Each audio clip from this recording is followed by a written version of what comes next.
With just about a month to the midterms, brand new polls revealing tight races for those Democratic candidates in states the president won in 2016 in the U.S. Senate.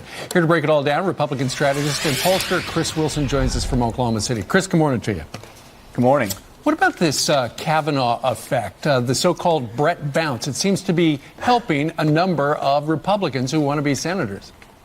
It is, and also it's hurting Democrats. I mean, what it is putting them in opposition. These red state Democrats that represent states like Claire McCaskill in Missouri, Heidi Heitkamp in North Dakota, Joe Donnelly in Indiana, to take three incumbents that, according to these Fox News polls, are at 43, 43, and 41 respectively.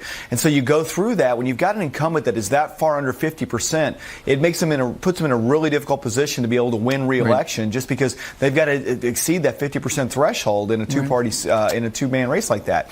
And I think what you're seeing is that Democrats have had a sustained enthusiasm gap. They're angry about the president. That's typical in a midterm, first-term president election.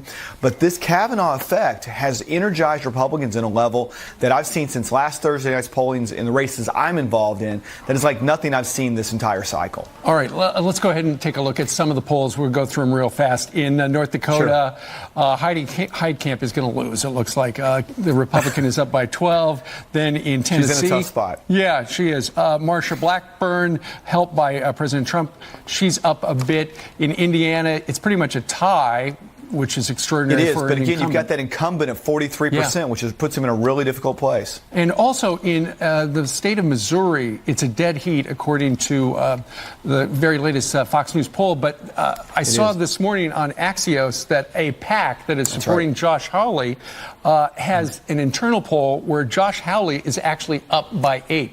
So these red state Democrats who are in the Senate are in a pickle about how they will vote on Kavanaugh. They really are. And take McCaskill. I mean, she's already announced she's voting against him, and you've seen her start to collapse since that. I mean, you mentioned the Missouri Rising survey. There's also been a Club for Growth survey out of there that had him up, that had Hawley up 7. So I think McCaskill and Heitkamp are probably in the most challenging positions. You've got Donnelly and Rosendale in Montana. I'm sorry, and Tester, Montana, in difficult positions as well. Well, let's see what happens. Maybe the Brett bounce is real. Chris, thank you very much for joining us today. You bet. Thank you. All right.